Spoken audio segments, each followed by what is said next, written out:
Okay, good morning, viewers. I'm here again in the city of St. Petersburg. I just want to inform you that admission will be starting for the 2025-2026 intakes, whether for language, for bachelor's degree, master's, PhD, postdoc. You can start sending your application, but it's quite early now. I just want to inform you that it's better you start gathering your documents because it's going to be highly competitive, because Russia is restructuring its laws, and even at the moment there's amnesty program for foreigners, those who have overstayed, which is actually going to close by April. So that means things will be taking a different turn of event. So by April you can start sending your application, okay, especially for Russia Federation.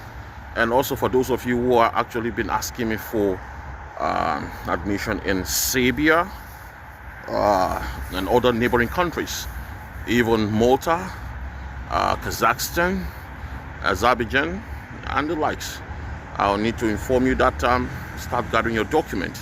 Some of these universities actually require early application. Germany as well inclusive, especially if you want scholarship. It requires early application, okay? For such, you can start sending your application, because by April it will be rounding up, while for Russia itself will be starting by April.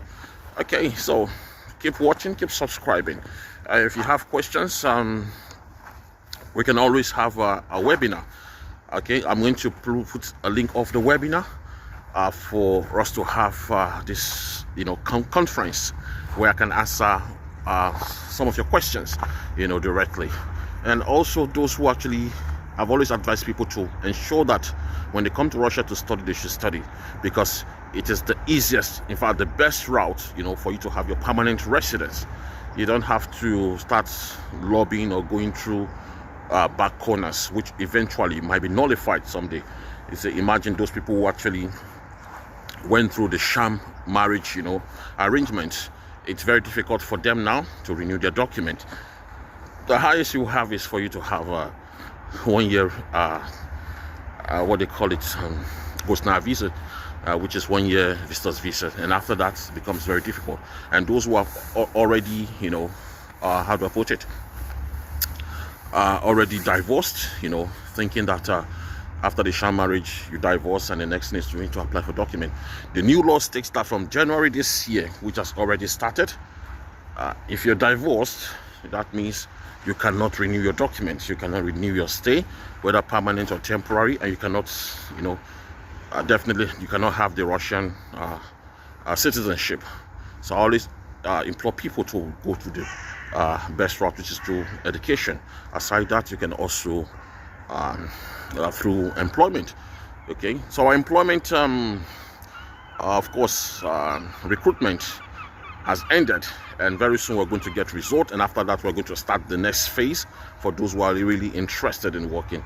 Okay, so I want to do some shopping in Petrochka, okay, and thereafter we'll talk some more. Okay, so I'm done buying the few things I came here to buy. So let's just briefly talk about the amnesty program, okay, that President Vladimir Putin is actually putting in place, which is just to help some of you with our document, not just Africans, people from all walks of life that are living in Russia and presently are illegally staying in Russia. The amnesty, the irony of life is that in the United States, a lot of people are being deported, even if they have their permanent residence. But look at Russia, that is not even believed to be to be in support of migrant policies. Here, Russia is offering amnesty program. Well, people are actually having fears, thinking that it is just a way of grouping those that are not being documented and later repatriate them. No, that is not it. That's not the case. If they need to repatriate you, it's very easy. Russia is the most how do I put it, most advanced IT country. They can fish you out anywhere, anytime, and you don't see them on the street. You know, you don't see police on the street, you don't see immigration on the street, you know, chasing after people. It's never done. Okay, it's never done here. So the amnesty program is just for people to actually restate themselves. And how do you restate yourself? You know, legalize your stay.